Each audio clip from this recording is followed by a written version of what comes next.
Everyone has a story to tell, and every story is one worth telling. What's yours? Welcome to Friends with Ben.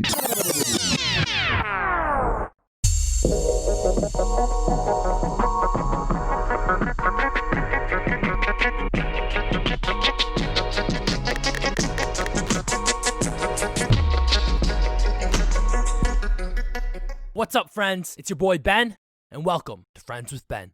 In case you haven't noticed, I love to talk to people. I love listening to their stories. I like making friends. However, there's only so many friends that are willing to tell you their life story. So what do? Well, you make new friends. In the world of storytelling through interviews, there's no one quite like the man you're about to meet. He's talked to everyone from Michael Jordan, Kobe Bryant, LeBron James, to Will Smith, Kevin Hart, Jennifer Aniston. You name them, he's talked to them. But what if we flip the switch? What if the interviewer became the interviewee? And what if he was interviewed by someone who patterned their quote-unquote interview style after them? Oh my goodness. I'm not sure that I've shared this publicly. This is incredible. This is a first for me. Without further ado, this is the story of Cabbie Richards.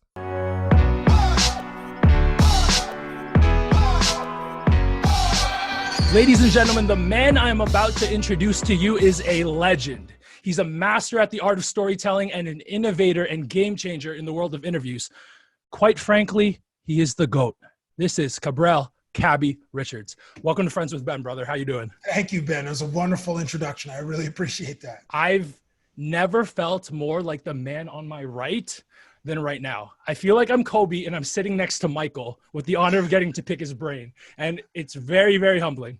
Nobody would ever compare me to Kobe, so don't ever do that again. Like, I don't want to besmirch his memory or his legacy, because hearing that, he would roll his eyes or be like, bleep that. Like, that's ridiculous. So let's not do that again, although I appreciate it.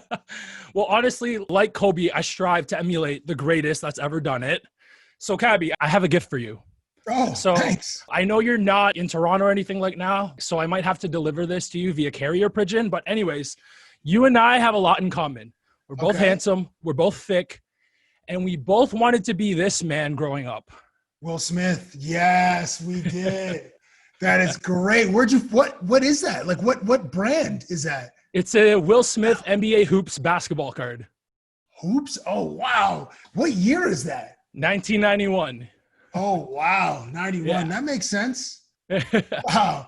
Will was probably rocking, I mean, you can't see his sneakers, but 91 was probably the fives. Probably, the Jordan fives. And Will always got like the freshest Jordans for the duration of that show, which I think was 91 or 92 to 97. Maybe 91 to 96 or 92 to 97. Yeah. But Will always had a brand new pair of J's for every episode, and he had every colorway. Or every colorway that was available back then. Yeah. Now there's literally thousands of colorways that get re-released every year or every 2 years, and people still drop 6, 8, a G, 1200 on J's. Like, yo, you should have got them 2 years ago, but they're so smart with their supply and demand. Like, there's a huge demand, so we'll release a small supply. Maybe 1,000 pairs, maybe 10,000 pairs, and people will just gobble them up because that's just what they do. So like yourself, I idolized Will Smith. I wanted to be the Fresh Prince when I was in high school. So I have to know, what Fresh Prince pickup line did you have the most success with? Oh, it was, are your feet hurting because you've been walking through my mind every day? Yeah. Wow, that's the exact same as me. The exact really? Same. Yeah. I want to hear you deliver it right now. You know, oh my gosh. I haven't used it in so long, and it's been a while since I've been in high school, but I had to develop my own lyrics, my own ways of approaching women and connecting with them. And in those short windows where you have like literally seconds to either make her laugh or for her not to think you're a creep. I feel like Will was up against lockers when he did it, and he would do like a head roll. I can't really remember. You do it first. I can't really remember. Okay. Yo, baby, I know your feet must be tired because you've been running through my mind all day. Come here, girl. Yo, baby, I know your feet must be tired because you've been running through my mind all day. Come here, girl. That's very good. You know, it's like, it's so aggressive. I don't know if we could really get away with that. No, absolutely not. Some of those lines, like one of the worst ones was, baby, you so fine. I'd marry your brother just to get in your family. I was like, man, that's whew. Hey, girl, you look so good, I'd marry your brother just to get in your family.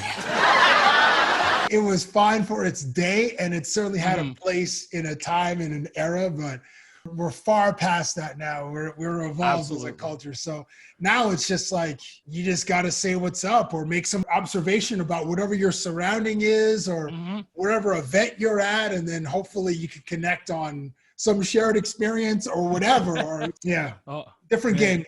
Definitely different game. Okay. So I want you to rank these 4: Canadian Tire, Beaver Lumber, Wendy's, and HMV. Oh my goodness. How do you know this? Wow. Well done, Ben. I salute your research. Okay, so these are the jobs I had in high school, and then HMV I worked at when I was at Ryerson. So as a student, those are my student jobs. Well, the most fun student, okay, so it goes HMV because I would get free stuff. I would get like DVDs and CDs and stuff. You'd also always get like promo copies. So go HMV first, Wendy's second, again, because it was free stuff. Even though I got fired from Wendy's, sometimes when you work like the closing shift, you can make yourself a meal to take that home with you. And then I had 2 younger brothers, and sometimes like my uncle would stay with us for a few months. So I would have like a full, I don't know, like 4 or 6 burgers, like an entire family value meal. I would take that home with me to give to every, and this is at like midnight. So we shouldn't be eating fast food at midnight, but it was a delicious treat, and we did. And then, Canadian Tire, Beaver Lumber. That's a toss-up, I guess. You know, they're both kind of similar. I don't think I had particularly that much fun at either one. I guess maybe Beaver Lumber over Canadian Tire, because Beaver Lumber, I was making money young. I was 16 years old, so that was like my summer job. So, you know, we could go to the movies. So we could go see like Independence Day or Men in Black or whatever the big Jurassic or whatever the big movie was that summer. Or like there was always a movie every Friday, and that's what we did. My social group, we weren't drinking and we weren't like partying, so we go to movies. We go to, okay, so you're from the Tri-City adjacent area. Yeah. There was a park called, oh my gosh, how am I forgetting this? And it had an indoor mini golf or outdoor mini golf. It had a batting cage and it had indoor driving range, but it was in a dome. So you could go at all times of year. Sports World, I think is what it's called. And there were go-karts. Yeah, go-karts. And there were go-karts. So we were at Sports World all the time in the summertime. So I could afford to like pay for food and pay for my entry to the park. And I was like, okay, so that's how I'd rank those jobs. Well done by you. I don't know if I've said that very often, like where I worked as a student, but good looking out on digging that up. Thanks, man. Okay, hold on. Wait, Ben. So then, what were the jobs that you had in your high school and collegiate days? And then did you ever try any of those Will Smith pickup lines on any of your coworkers? Oh, man. Okay, so you're flipping it on me. All right. Well, my first ever job was at Foot Locker. Oh, amazing. That's the best one. Yeah, that's the dream. Employee discount. And then you tell your friends when there was a 50% off sale. Like you were the plug, Ben. The plug, absolutely. Unfortunately, that job didn't last long because I learned a valuable life lesson very early on. And that is, don't shit where you eat. What was her name? Samantha. I bet she was dope. Yeah, unfortunately, that job only lasted for a couple months. But yeah, I learned a valuable lesson there. So. And then what about did you have other jobs in high school or when you were like in college or university? Oh, yeah. So aside from Foot Locker, after that, I worked at Shoppers. Okay. And I worked at Best Buy. Then I also worked at Sport Check. So I did the retail grind. Yeah, man. And there were some products that you could get your hands on before the public or like put on special order, get the employee discount. Okay, I see that the reasoning behind that. Oh yeah. And then in college, I was only there for 2 years. I was at Humber. I was there for comedy writing and performance. Nice. North Campus or South Campus? Lakeshore. Okay, so South Campus. Okay. Nice. First year, I worked as like a promo person, so I was like advertising all the events that were going on, like on campus and everything. And then second year, I was an RA, so very people oriented. All my jobs, that's the common thread. Yeah, it makes sense that you're doing this podcast. Oh, thank you. So yeah, you went to Ryerson, right? I did, yes. What can you tell me about the Hard Eight? Oh my goodness. Oh, this is excellent. Wow. Again, great research. So the Hard Eight was a crew. We formed in our first year. We were going to write a play. And one night we deliberated about this play for about 4 or 5 hours. And it was going to have some religious symbolism, some religious allegories, but related to a diner. And then certain characters were going to play like biblical characters. We had all these ambitions to do something very profound. And there were 8 of us. It was just 8 dudes. And we all had similar interests. We all wanted to like make movies or write TV shows and such. And we never wrote the play. And we started like fighting because like some guys had very deep religious beliefs. So they didn't want to do anything which had like a religious metaphor. Then we're like, okay, we'll lose the metaphor. But like, why can't we do it? This is a piece of art. This isn't our actual feelings on religion. And, you know, as 20 somethings, as 19-year-olds, we all had like this energy and this hubris and this bravado. There's a filmmaker named Paul Thomas Anderson. Yep. Right. And his first film, I think, was Sydney, and the second film of his was Hard Eight. Not very many people saw it. It was an art house film. And then his next film was Boogie Nights, which was a bigger, it wasn't like mainstream, but it was a bigger movie. And then he made Magnolia and so on and so forth. But Hard Eight, that was like, somebody just said the name, we're like, oh, that's our crew. So then in our third year, there were like the Ryerson Radio and TV Awards. In our third year, we won a bunch of awards, like our crew. So in our like acceptance speeches, we're like, shout out to the Hard Eight. Like we're all about the Hard Eight. So that's where that originated. Thank you for asking. I don't get asked about that very often. Maybe once or twice in my life, someone's asked me about the Hard Eight. That was a very humbling experience for you, was it not?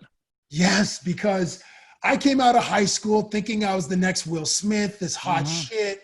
You know, high school is a microcosm. It's like microcosm, yeah. Yeah, it's like 1,000 people, 1,500 people. You could be popular, or I did plays and I was in sports, so I could transition between both crowds, and I was loud and obnoxious. So I thought I was like king shit. Yeah. And then go to Ryerson, and then I met in this crew, Hard Eight. 5 of the 8 guys were much funnier than I was, and I was like, oh my goodness, like funnier, wittier, quicker. And my base was like common denominator, fart jokes, physical humor, very much from like the Jim Carrey school of performance, like loud, obnoxious. Jim Carrey and Martin Lawrence, those are 2 of my idols, as well as Will Smith. But I got humbled quick because these guys were so smart.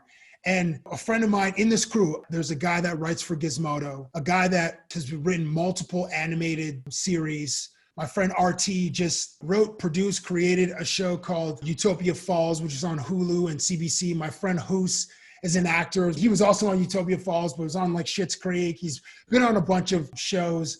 My friend Adnan Verk, who was at ESPN for 10 years. He's now at DAZN. My friend John Natalin, who's like an advertising executive. There's me, an idiot. My friend Bernie. Bernie's the only one in the crew who isn't in traditional media. Bernie became a chef. Oh, wow. Works for a company that owns multiple restaurants. You know, I need to check in with him because during the pandemic, you know, business has basically shut its doors. So yeah, I got to see how he's doing. But 7 of the 8 guys stayed in media and production, awesome. And then Bernie became a chef. But everybody is so talented. You're also in another talented group in terms of your come up on the score. So you were with Tim and Sid, Adnan. Yeah, you were with all these guys. So I'm going to put you on the spot right now. Okay. Since you've been quoted saying as you guys were the young kids on the block trying to play with the big boys, right? Yes. I think it's fair to say now that you guys have become the big boys.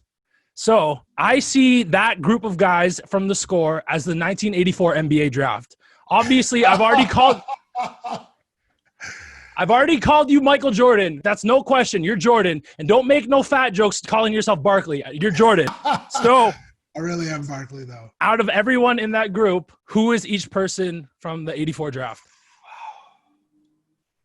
That's incredible. Oh, excellent question, Ben.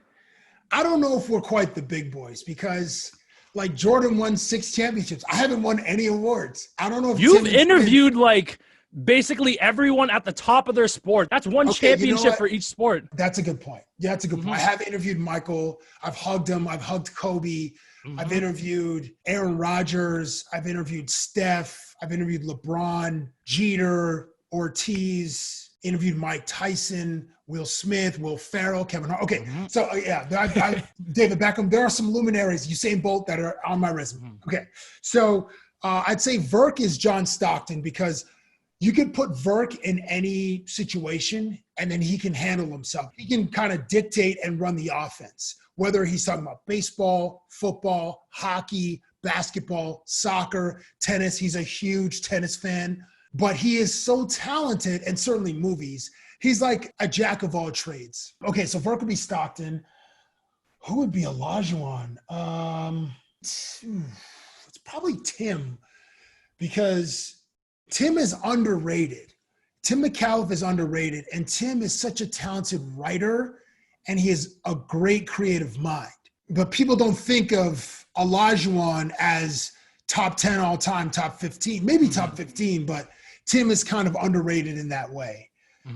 Barkley is Sid, because Barkley has very little filter. He says what's on his mind. He's not that well researched. He's really funny. That is Sid. And Sid's body, I mean, both him and I can afford to do some crunches. You know what I mean? Who else was in 84? I'll look it up right now. Sam Perkins. Big Smooth. I guess James Cebulski. He was great at small talk. He's also a guy that could speak on many different sports. He can host a radio show for 3 hours or host a nightly sports show. Cebulski had some talent. Not some. He has talent for sure. There's still like Coolius, Elliot Friedman, Martine, Lisa Bose. There's my man D, who's like a creative genius. He's like a wizard. Maybe didn't get as many shots off, but he's great at running an offense and creating a system. And who else is in that 84 draft? There's Rick Carlisle, Oscar Smith, Kevin Willis. Well, then maybe DK is like Rick Carlisle, because Rick Carlisle is an offensive guru and then became a very high-performing coach. And his Dallas Mavericks beat the 2011 Miami Heat with LeBron, D-Wade, Chris Bosh. And Dwayne Casey was responsible for the defense, and Rick Carlisle was the offensive mind. So I'd say my man D, my producer Dave Cricks, will be Rick Carlisle. Okay. Excellent questions, by the way. All right. So you broke the wheel when it comes to interviewing professional athletes and entertainers. You disarm them with your humor, your authenticity. So take me through your creative process when it comes to coming up with all these different segments, sketches that you've been infamous for. There's a lot of stress. I always thought of a few things like, what hasn't the athlete done before? What can I get away with on TSN? And then what is the athlete willing to do? Those are like the three things that informed what I would brainstorm. So, and then the fourth thing is, how much time do I have? Yeah. You know, these moments, because they live on YouTube or whatever, it feels like I would have a lot of time with them, 10, 15, half an hour, but most of the time, the interactions were anywhere between 3 minutes, 4 minutes, and like 8. Yeah. Sometimes 10. Kobe would give me 10 to 15 sometimes when we're sitting down, but it was very short. And certainly anything you see in a locker room is like 2 minutes max, like 3-4 questions in and out. I usually wait for the media to do their general scrum, which would last 2 to 3 minutes, asking generic questions, and then I would slide in afterwards so that nobody could say I was taking their time because they were on a deadline, they being the other media guys. So I love to involve props in my interviews because it gives us something to do. But when I was like writing sketches, trying to think like a Saturday Night Live writer, that was way harder. And the degree of difficulty, listen, I don't write jokes. The athletes aren't natural performers. So things with timing and cadence, like some guys are funny, but then other times you need a natural performer to deliver a line or have a reaction, because comedy, so much of it is about the reaction to the line. And that's where a lot of humor is. But then I might only get like one take with the guy or 2 takes because I only have like 30 minutes versus like Saturday Night Live, there's a table read, and then there's a rehearsal, and then there's a dress rehearsal, and then there's a dress rehearsal before the show at 8 p.m., and then Saturday Night Live goes on at 11:30. So the host and the other performers have multiple times to sit with the material. Most of the times, if I'm doing a sketch, I give them the script right then and there, and then they look at it for 5 minutes, 10 minutes, we do one run through and then we have to shoot because then they have other commitments they need to go to. I tried not to watch other interviews that athletes did unless it was the first time I was interviewing someone and someone who English was their second language, so I could see how well they had a command of the language and whether I should scale back some of my questions or then be more performative in the way that I asked them. There was a week we had to write ideas for Bieber, Rodgers, LeBron and Kobe, Sidney Crosby, and I think JJ Watt, all in the same, in like 5 days and like submit these ideas. And the Kobe and LeBron one, we had like 30 different ideas and they finally settled on one, which was okay. But then the window was 5 minutes at the Sprite event in Houston during the All-Star game. And it took us like 4 months to get to that idea. One of the harder ones I remember was, what would I do with Usain Bolt? Okay, so this is 2016. Puma is flying us to Jamaica. And there's like 8 different crews from around the world. There's a crew from Japan, a crew from the Netherlands, the Americans, us Canadians. There's a crew from Argentina, a crew from Brazil, a crew from England, and somebody, I think Australia. And we each get 5-7 minutes. We were at his high school track in Jamaica. So I was like, what the hell am I going to do with Usain Bolt? Obviously, everybody's going to ask him about being fast and his speed. So I was like, let me ask him about the things that he does slowly. Because who asks him about being slow as the fastest man in the world? So I asked him about how long it takes him to respond to text messages, how slow are his slow jams, when he has to go to events, and does he run on like island time or black people time, which is anywhere from 45 minutes to like 90 minutes later than the scheduled time. And he was like, no, my dad was like, ran the house like the military. We always had to be on time. So he's always on time. He does at the most, he's 20 minutes late. But my big thing was like, I need to race Usain Bolt. So I went to Toys R Us and I found these Super Mario Kart RC cars. I picked Yoshi and Super Mario. And then, so I came up with the idea. I'm like, okay, we're going to race RC cars. That's the idea. Let me just go find some dope RC cars. And then Super Mario Brothers from Super Mario Kart. Everybody knows that. It's universal. It's one of the greatest video games ever created. So then he chose Yoshi. I chose Mario. And then on the day as we're racing, the frequencies got crossed. So he ended up controlling my car as well as his. So then anyway, Yoshi won and I lost. And then I don't think we did push-ups on that one. Usually when I do any kind of challenge, there's 10 push-ups at the end. Like challenge Dana White to like the UFC video game and I beat him. So he had to do 10 push-ups. I recently challenged Connor McDavid, I think 20 push-ups. Before I left TSN, I got this one-on-one with Connor McDavid, the face of hockey. Mm-hmm. And again, because he's known for his speed, I'm like, all right, let me come up with a game where I can challenge him, but make it accessible to the people watching. So we did this text message game, like how fast can you send this message? And then again, we did RC cars. So then at the end, the loser had to do 20 push-ups. And in the quarantine, I know this is a long answer, Ben, I'm so sorry. No, I love it. I love it. I've taught myself how to edit. I edit on Final Cut Pro, and YouTube is the greatest resource in the history of the internet. How-to videos are the most watched on YouTube. And there's a how-to video for basically anything. So it's like how to edit on Final Cut Pro. There's like thousands of videos. So that's how I've been teaching myself. So the one interview that I never aired, that I never got to cut because I got the job at Bleacher Report the day before I did the interview anyway. So now taught myself how to edit. So I'm editing now and I'm going to release the interview before the NHL season resumes. Anyway, so coming up with, it's really stressful, man. I got Mike Tyson to rub Vaseline on my face because I wanted to know what it felt like to be a fighter. Like I wasn't going to have him punch me in the stomach, although visually it might be funny, but then that would be kind of like a thing that the Jackass guys would do. Yeah. And then it could go really wrong for me. Like Mike Tyson could break my sternum and I could die. And of course. Oh, who gets the last laugh? The guy in the coffin. Yeah, I hope you guys enjoyed it, you know. Because I went out on a punch in the stomach from Mike Tyson. Also, I don't think I could convince him to punch me in the stomach, although unless I said something really flagrant or foul, which I wouldn't dare. Of course. So after Usain Bolt, later that summer, before the Olympics in 2016, which were in Rio, I interviewed Andre DeGrasse. Again, a speed thing. I was like, what am I going to do? And I was laying in bed. I was like, oh. So sometimes my thought process is, what would Jimmy Fallon do? Because Jimmy Fallon and his producers are awesome. They have so many games which humanize his guests because the guests aren't really great at these games, but it's a lot of fun to watch people having fun. So I did like, all right, who can sing "Oh Canada" the fastest?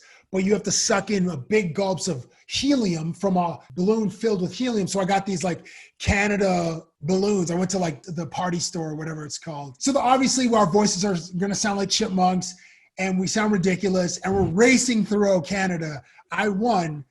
Again, I don't know if I got Andre to do push-ups. I don't know. I'm thinking like, what a wasted opportunity that was. Anyway, I won the game. Those are like personal wins to me. I don't know if the audience enjoyed them as much, but I don't doubt that they did. A lot of fun when I'm doing those. And then when the idea comes to me, like, oh, it's such a relief, Ben, versus like, oh, that's a great idea. It's like, oh, I got something. And you then got it. How much do you factor in gauging the athlete's personality? For example, one of my favorite segments you did was when you did a deep dive of Mookie Betts' Instagram and you printed him out on those like big like Bristol board type things. And obviously some of these segments you have to factor in. It's like, okay, would he be down to do this? How much do you gauge it? Like how much research goes into that? I never consider how the athlete is going to react to it. Really? Other than this is going to be a unique experience for them. And they're not expecting when they show up to work that day that they're going to meet me and that they know who I am, but that they're going to do something totally out of the ordinary.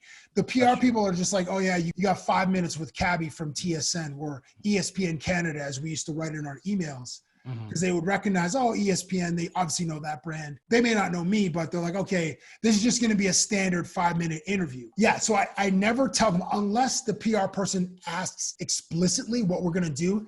Then we just write generic things, you know, training, nutrition, off-season, cohesion with teammates, like generic stuff. And then it's totally out of left field what we You pull a fast one. Yeah, fast one.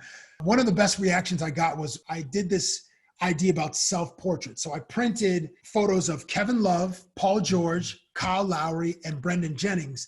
And I showed up to morning shoot around in the NBA. And I got these like poster size empty canvases, blank canvases, brought them black Sharpies and had them draw themselves. And while Kevin Love was drawing it, his own self-portrait, he was like, I didn't expect to come to work to do this today. So like hearing that feedback, I was like, oh, it was like a quiet fist pump because I just wanted to stand out so much from the noise and from the regular media who have tough jobs, because if you're following a team, it's really hard to invent a new storyline for 82 games and then like off days based on the ebbs and flows of a season. Someone has a concussion, there's an injury, there's disagreement with players, there's a losing streak. There's all these factors that happen during a season. And sorry, my lady's just arriving. All these factors that happen over the course of the season. And I just wanted to differentiate myself as the fun guy. I'm there to explore their personality, and I want them to be as relatable to the audience as possible. So that's why I would come up with all these stupid gags or these props or these silly questions about their lifestyles so that maybe they would appreciate the questions a little more and appreciate the experience. And hopefully the audience would as well. And that reason right there is exactly why I consider you the GOAT when it comes to this whole field. Just because, like you said, in the landscape of interviews and interviewing professional athletes, entertainers, for the most part, it's very stale. You don't really get to see who they are on a human level. Then you need to be able to like kind of break through to them. And by doing those things that catch them off guard, and that's when they bring their guard down. And then that's truly what the fans, that's what they want to see. They want to see not who they are as the athlete. They want to see who they are as the person. So kudos to you. Kudos to you for that. Thank you. Times where I haven't brought props to someone. And like, I remember one time vividly, one athlete was like, oh, you didn't bring any props? And he was so disappointed. I'm like, I'm so sorry, man. I'm going to make it up to you in the next time. But like, because props have become such a signature component of my interviews, it was, I guess he'd seen a few, or I think this guy's from Canada. So he'd seen a bunch so he knows. So then when I interviewed him, I was like, oh, I'm so sorry, man. Anyway, I'm about to make it up to him. So I certainly will. So I'm going to put you on the spot again. Okay, Ben, let's do it. All right. I know you've thought about this. You've interviewed basically everyone there is to interview, but there's two names that are your white whale that you have yet to hit. So shout out to Captain Ahab and Moby Dick. So I want to know, Cabbie, because I know you thought about this. Okay. What would be your dream segment with Barack Obama and Tiger Woods separately. Separately. Yeah. This is outstanding. Yeah, this is a great question.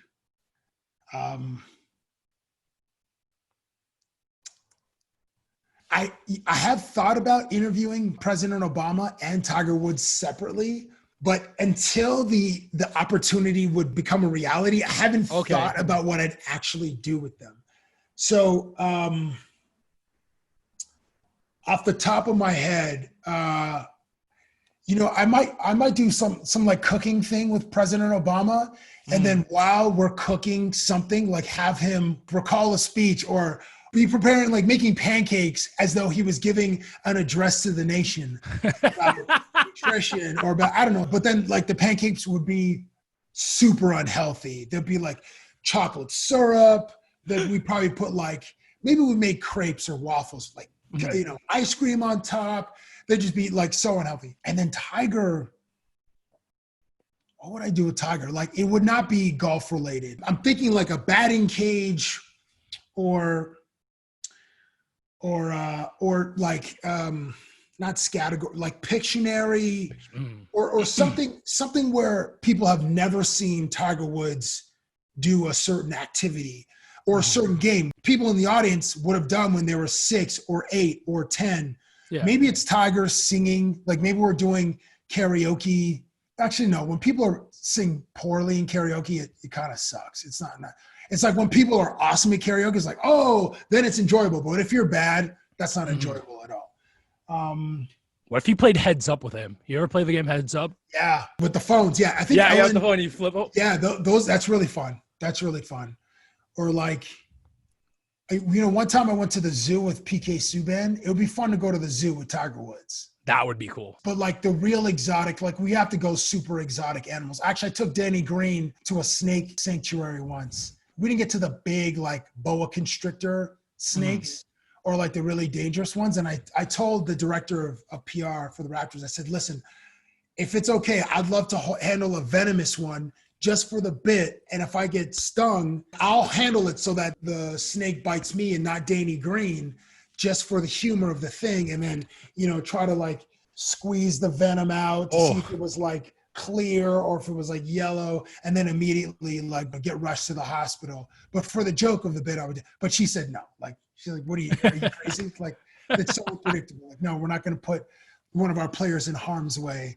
Don't really care about you as much, but we're not putting one of our players in harm. We didn't get to do that. So those would be off the top of my head too. I think I could come up with better ideas, but those would be the two off the top of my head with Obama and Tiger. Well, you know, see, now that it's on the record, to quote LeVar Ball, we're speaking it into the universe now. So sometime I'm speaking it into existence. Yes, I'm going to interview President Obama and Tiger Woods at some point in the future. Yes, Cabbie. Yes. All right. What does the Henry Burris annual softball game mean to you? Oh my goodness. Wow. The Henry Burris annual softball game. So he had 2. I went to 2, and they're in Calgary, Alberta. Very fun. The bus ride's fun. The shenanigans, like later on, the dinner, all that stuff is great.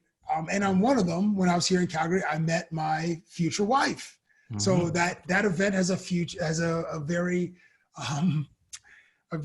significant place in my heart, because I met her as part of that weekend. She wasn't there at the softball game, but in being around Calgary, and we met at a lounge on the way to dinner. And so, yeah, that is, and I'm not sure if Henry even knows that.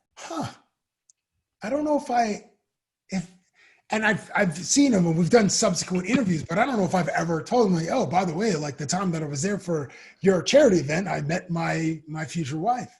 I need to tell him that. I need to say thank you. Give him a thank you note. Yeah. Yes, absolutely. Thank you, Ben. That's a great reminder. I need to get on that after this. So what was the moment you realized this is the woman I want to spend the rest of my life with? Oof, what a question. What was the moment? She's here in the house, so I need to be very flowery with my response. What was the moment? I don't know if anybody's asked me that.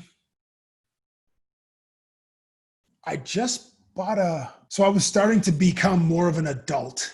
And she just influenced me to be like, to make some life changes and like curb the teenage adolescent behavior a little bit, not a little bit, a lot bit. And then, you know, start to act my age. So I bought a car and I bought a house. And then shortly after I bought a house, maybe a few months after, I was like, well, then, you know, I need someone to share this with. And like we had been together for a long time.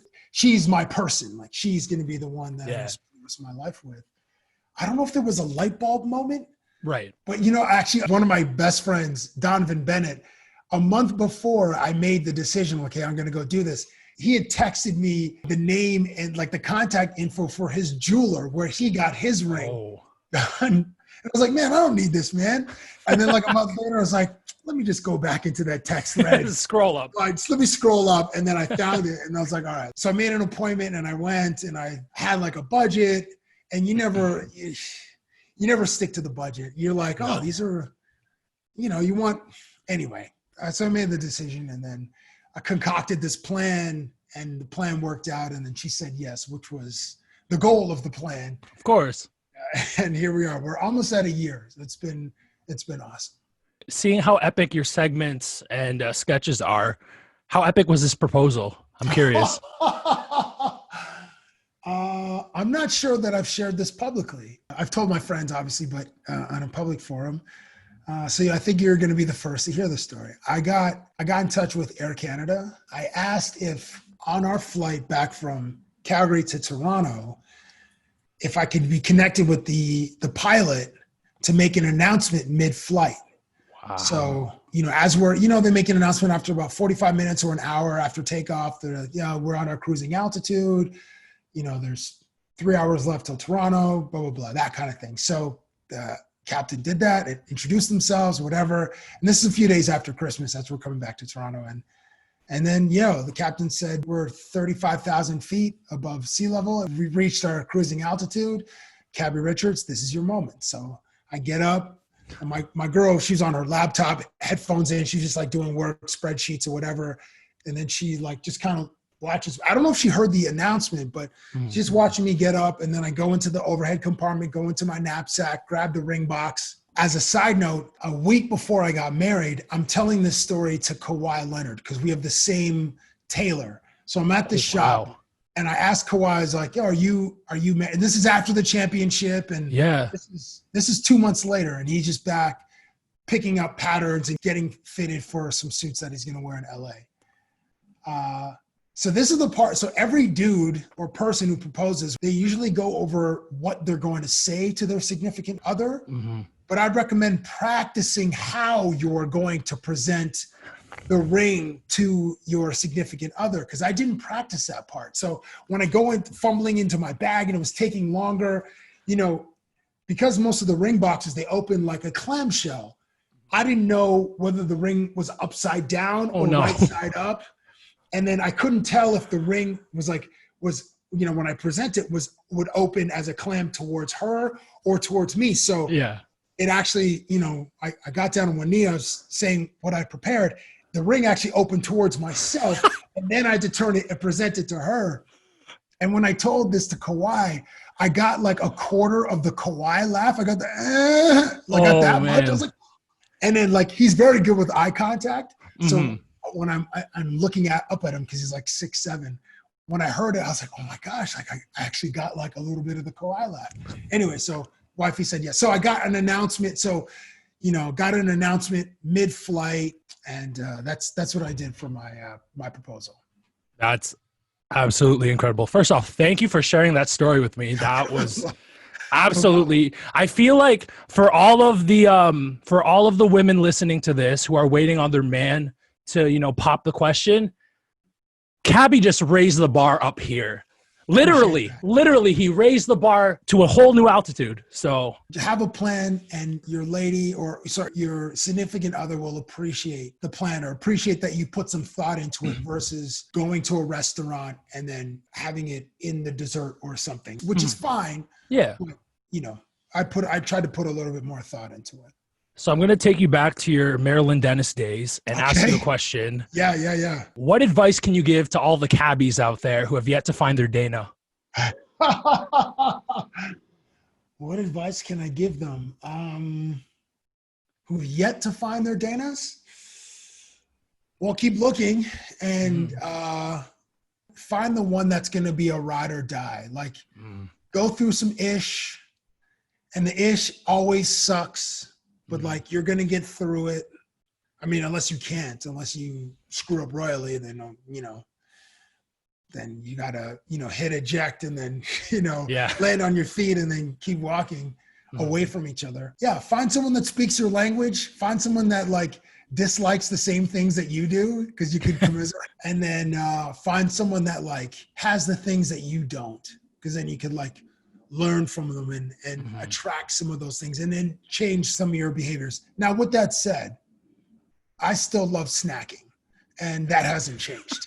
So she hasn't rubbed off on me. Like, that is a tough habit to break. And like snacking, like late night snacking. Earlier today, when I went for a walk, I walked past a McDonald's. I'm like, I would love a large fries right now. I didn't do it, but like, if it was maybe 1:30 a.m., I'd be like, you know what?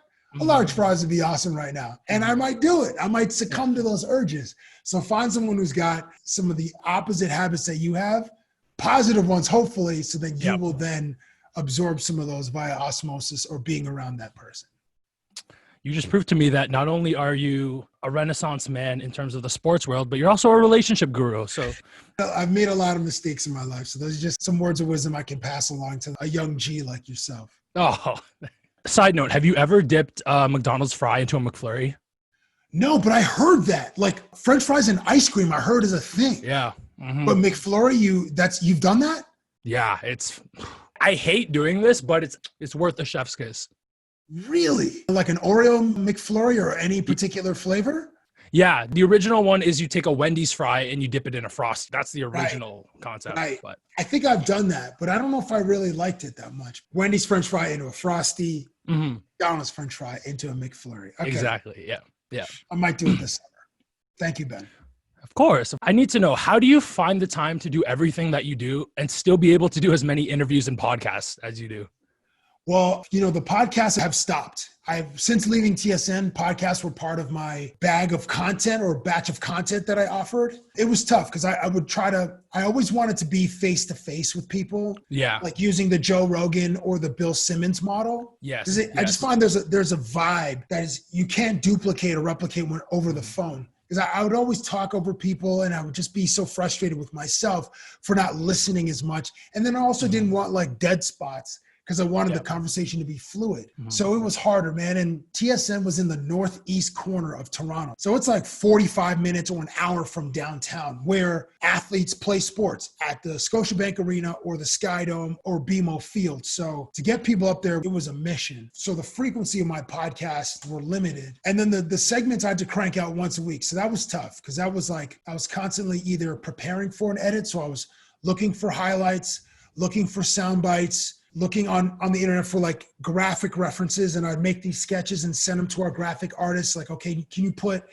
McDavid in this hero pose and have this font come up? And then I want everything to come off screen, and then there'd be a cloud of dust or like a countdown or whatever thing I could come up with. And then it was like the physically sitting in the edit suite. It would take 3 days to cut a 5-minute piece, because they were very graphic heavy and highlight heavy. So searching and just taking the time to cut the montages together would take a while. That was a bit of a grind. And I always felt relief every time I put one out, because I was like, okay, it's over. And then immediately on to the next one. We didn't really, and I say we, my producer Dave Cricks and I, we didn't even really smell the roses. Like, once they were out, just like enjoy some of the feedback. It would just be, okay, so who's in town this week? Okay, Tuesday, the St. Louis Blues are in, or okay, the Kansas City Royals are in. Okay, who's on the Royals? Okay, maybe not the Royals. Oh, shoot, can we fly to Cleveland because, Detroit's in Cleveland, or the Angels are in Cleveland. Maybe we can get Mike Trout in Cleveland. It's only an hour flight.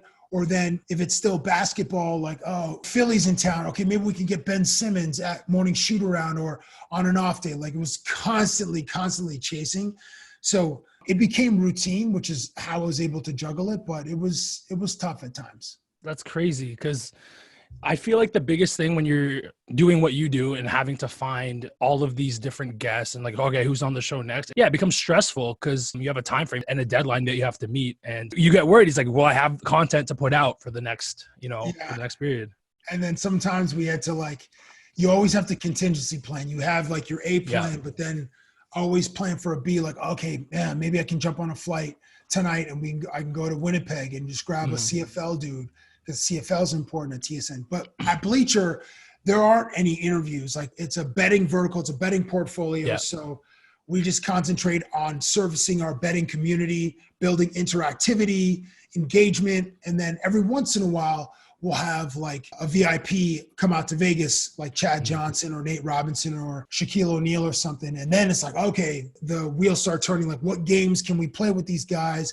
Or which way can we involve them in betting? Because our audience is bettors and not like the general Bleacher Report audience, which, you could do anything. You could talk about sneakers, fashion, the game, intricacies of the game, etc. What was the biggest audible you had to call when it came to like an interview or a segment where it was like, oh shoot, I have to like switch gears and think of something else on the spot?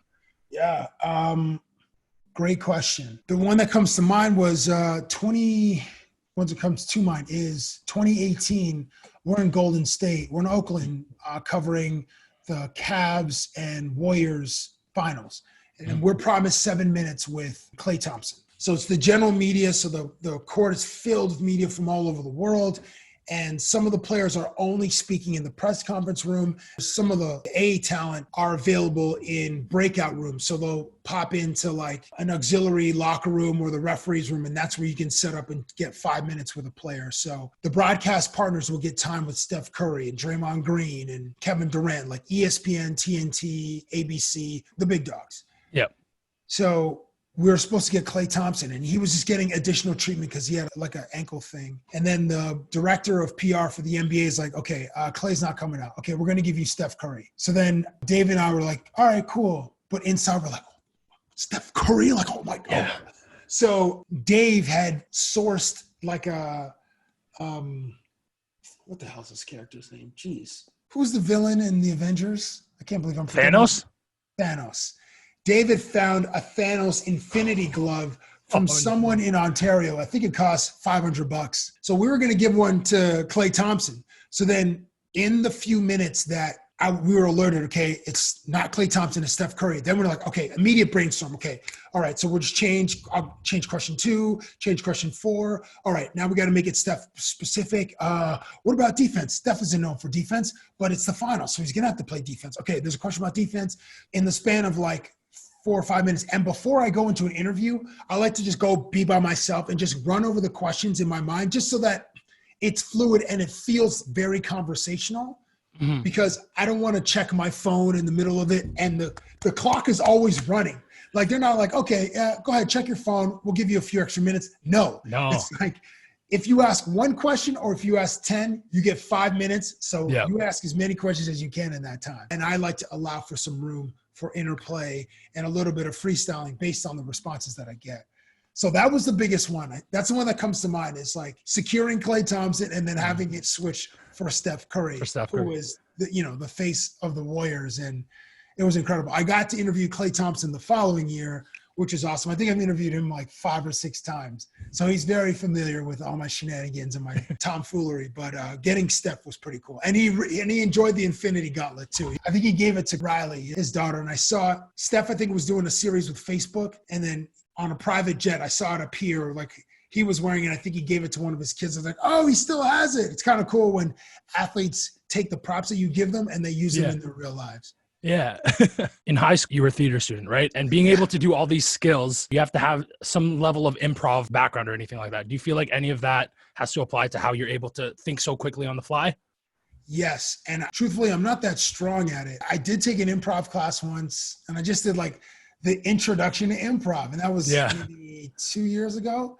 But I have a friend named Nigel Downer who is like an improv wizard. Like, he's reached master level.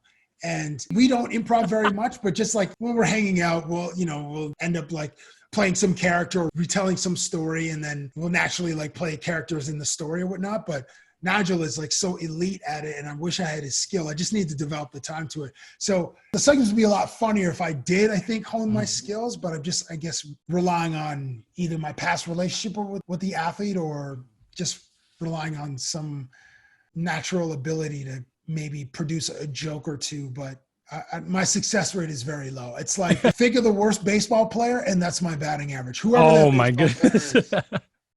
So I got some work to do. Oh man, Cab, you're too humble. You're too humble. Telling you, man, it's the truth. I look at me in the mirror every day, bro. There's one segment that I want to close off with you with. Okay. There was a sketch that you were going to do with Kobe where you both lived in the timeline where you two were roommates at Duke. Yes. You know, rest in peace, Kobe Bryant. Yes.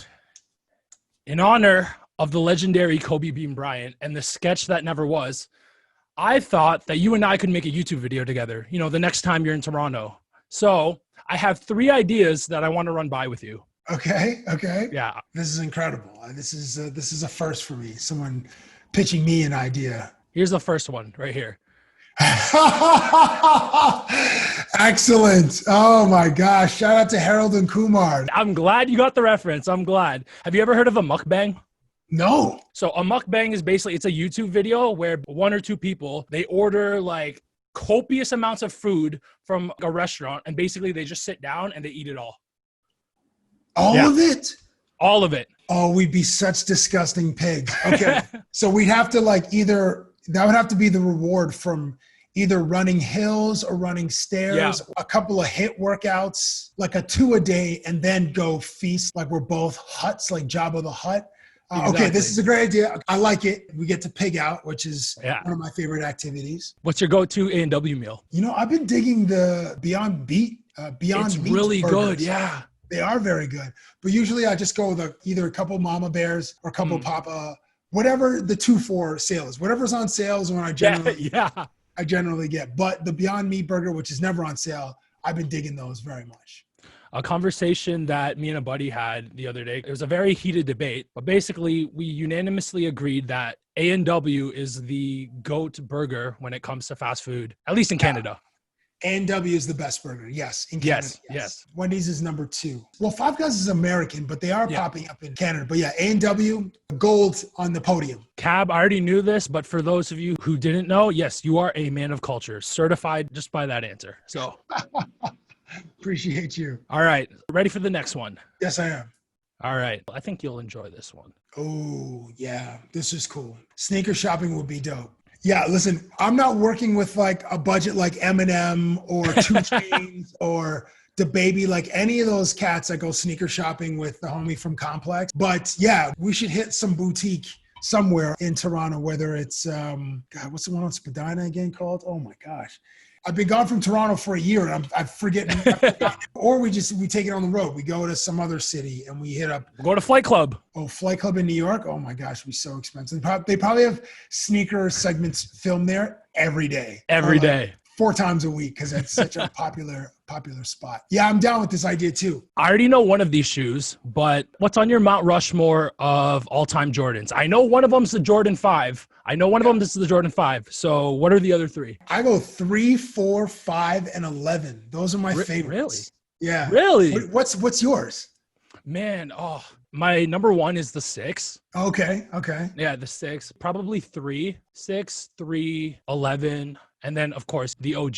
The ones? Yeah, the ones. See, I'm not that I don't love the ones. I don't love them. Really? But I know they're just such a staple of like any sneakerhead's collection in multiple silhouettes, multiple colorways. Mm-hmm. But I'm not in love with the ones.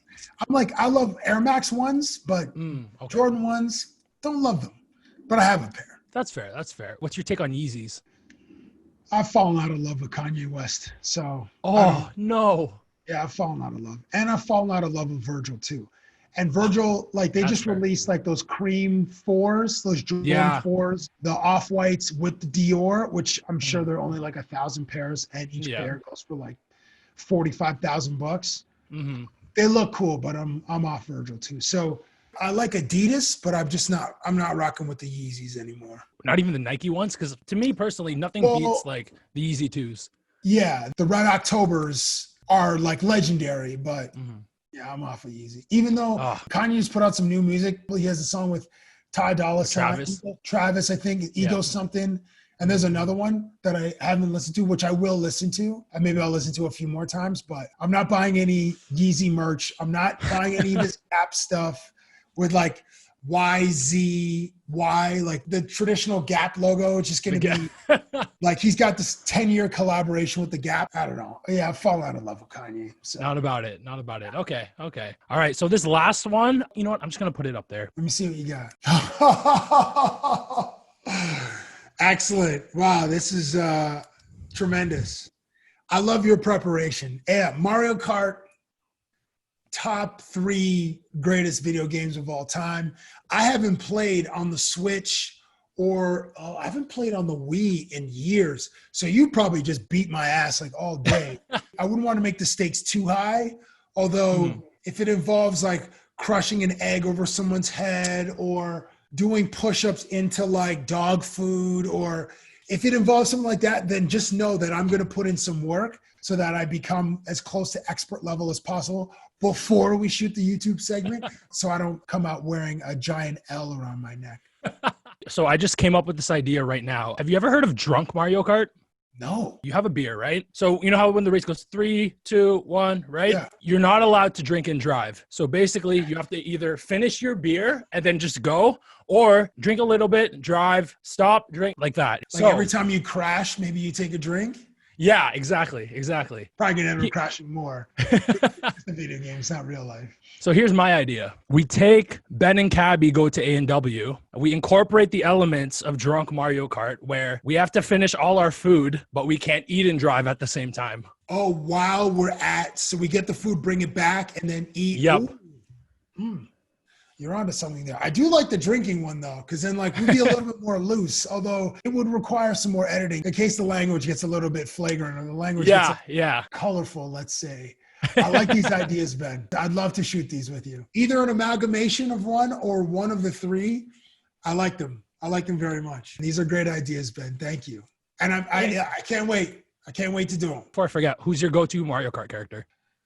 I used to use Toad a lot because of his acceleration, and then I got into like using Bowser because Bowser, really? I mean, it's so hard to control him, but then you know, with a lot of reps, and you can find a good rhythm with Bowser. But I probably started with Toad. How about you? Yoshi, yeah. Yoshi's like basically undefeated. Like as far as public likability goes and the Q rating, like everybody loves Yoshi.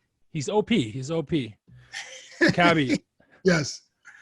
Thank you so much for coming on to the show. This was more fun than I knew it was going to be a hoot, but like it was absolutely incredible. And in honor of you and your legendary career, I would like to ask if we could close it off in traditional Cabbie on the Street fashion. I'll lead the way, and then I know you'll be able to finish it off.